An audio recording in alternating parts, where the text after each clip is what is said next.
Hey everybody, how you doing today? I'm today going to be giving a personal review of the game Drawn to Death. That is actually the new arena shooter out by the director David Jaffe, who's actually the director of the God of War series, one of my personal favorite series. And in this game, it's a third-person shooter. Now, what they did is they combined a brawler arena multiplayer kind of video game, and the thing about it is, in this game, you have different characters and different weapon types. There's a lot of weapon types. There's about, I think, like 20. And there's actually several characters, and they all have their different strengths and weaknesses. Now, they kind of have, like, strengths and weaknesses that balance each other out when it comes to, one character has kind of the leg up on another character with just one specific kind of tendency or something like that. Now, like Alex, he's the guy right there. He actually has the chainsaw as his special attack. Now, Cyborgula, which I'm playing as, he actually has X-ray vision. To be able to see when Alex does his other move, which is actually invisibility, which can be tough to find when he's being invisible, and he has a chainsaw and he's running around. Now, I have a few gripes about the game. Overall, I've had a lot of fun with it. I do enjoy the kind of style of it, and the announcer in the game is actually like my favorite part. I know a lot of people have mentioned how it's kind of crude humor and stuff like that. Maybe it's because of my age, maybe it's because of my maturity level, but I think it's hilarious. I kind of miss that style of kind of humor. And of course, it's supposed to be that this game is inside of a teenager's kind of notebook anyway. So it's supposed to have kind of crude teenage, kind of style humor to some degree. Now, my one gripe, I would probably say, is that this is a online-only game, basically. Now, for PlayStation Online, if you don't already have a membership for PlayStation Online, then you're going to need to get either the free trial to play it and try it out, or you're actually going to have to pay for it for the year. Now, what I'd recommend doing if you don't already have the service, the year or anything paid for PlayStation Online, to actually just, because this game comes for free if you have PlayStation Online. I made the mistake of paying for the game first, and then now I had to pay for the PlayStation Online service separately.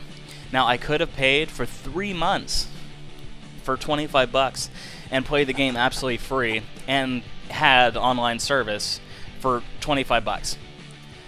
Now, I had to pay $20 for the game, and then of course there's the extra cost for the yearly subscription. Now, I typically play all my online games on Xbox Live, so especially because most games, they're on both consoles anyway, and the exclusives I usually lean towards the Xbox anyway.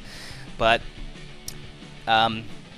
yeah, now I had to pay for the extra amount, which is not a bad thing. I remember the heyday of when PlayStation Online was absolutely free, and they completely boasted about how, nobody had to pay for their service like with Xbox Live. But everybody knows that at that time their server quality and everything like that was kind of poor. So I guess it's better that they're actually charging for it now, because then they can provide better service and better quality servers and everything like that.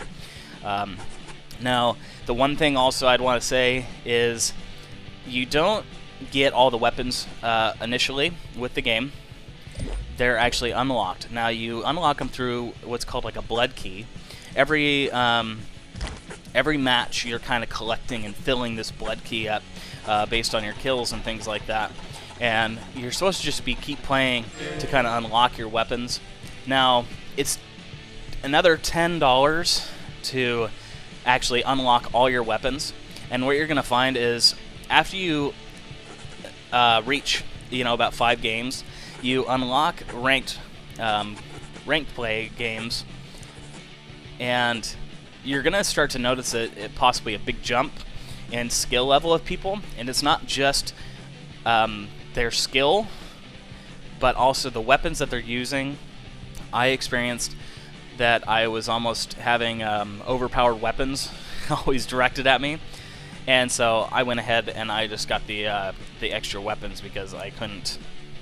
I didn't feel it was balanced, and I almost feel like that's slightly a microtransaction kind of thing, that they knew that was going to happen, so they knew that you're going to have to pay for the extra,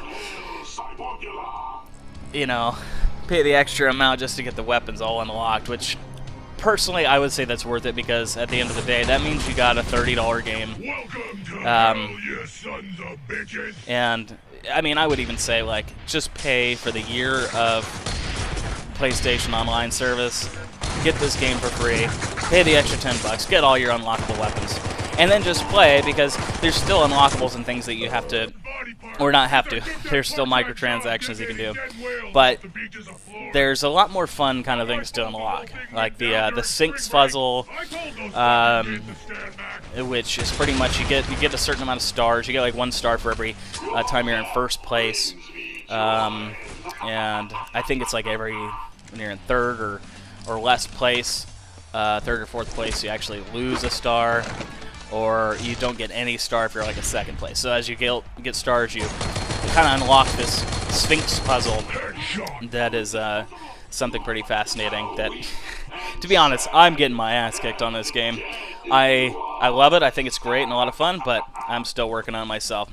Well, I hope you enjoyed the review, and please give me your feedback if you played the game before and, you know, you're having an experience that you enjoy or don't, whatever. I want to hear your feedback and tell me how you're experiencing the game.